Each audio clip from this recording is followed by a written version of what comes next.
environmental degradation, you name it. These are the areas we're working in. There are also some potential, some good news.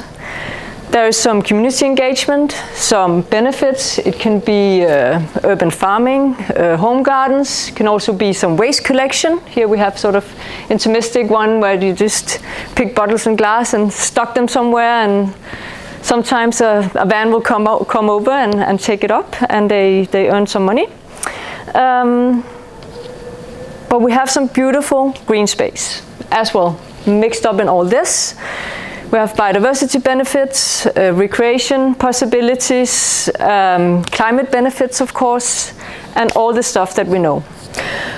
One of the biggest challenges is that people don't use these spaces. Because of the reasons mentioned, so they do not achieve these benefits, and the areas remain unmanaged, under-prioritized, and so on.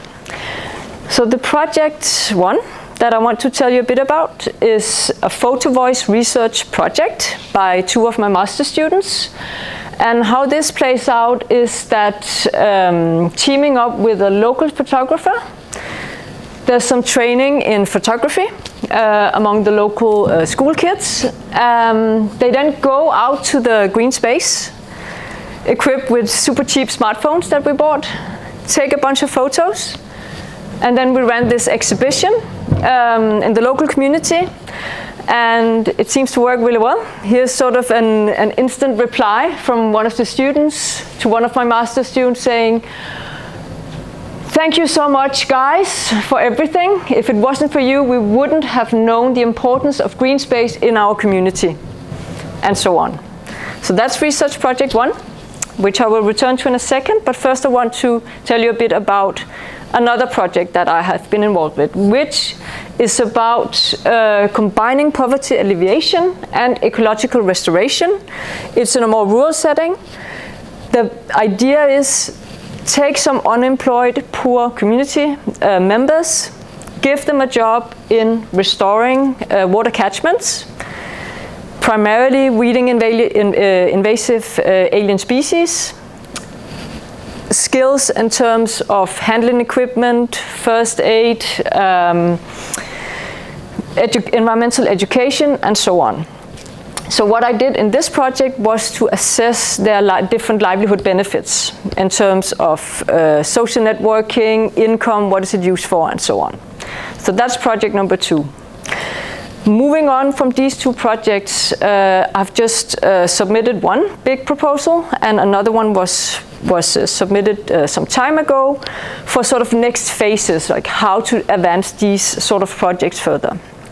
So for the photo voice project, we are proposing to add on a component of citizen science, but also to expand sort of these art-based tools to include what is called cyanotype printing, where you use the sunlight to print the profiles of whatever you could collect in the green space and make this beautiful art, but also flower press, which most of you know.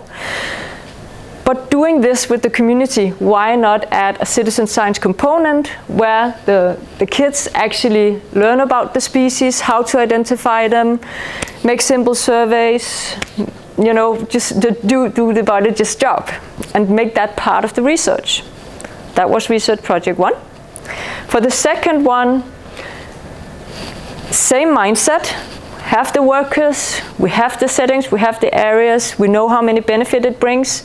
We could advance the environmental education and our knowledge about what's going on by also teaching these restoration workers how to identify, maybe how to monitor water quality, for instance. So by that you could actually show the benefits not only to the workers but also to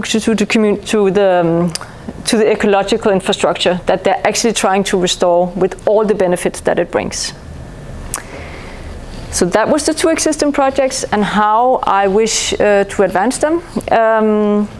And that was my brief presentation. I don't know if I have a bit of time. I would love some comments and ideas, and I would also love to invite any of you, if you can see some synergies or ideas, please contact me, because if, hopefully when, we get green light for these projects, I would be very open to, for instance, co-supervising students in citizen science or in science studies that could use the network, use the study sites to actually, you know, help advance these components. I'm completely new to citizen science, but I think it's super fun. So if you want to team up, we have the network, we have the sites, we have a lot of knowledge on these sites. We know the community, super engaged, super willing, just need a push. Lastly, I just want to mention that both these projects are funded by Danita, so it's a combined sort of research and development project, in a sense, which also maybe now it makes more sense. And that's it.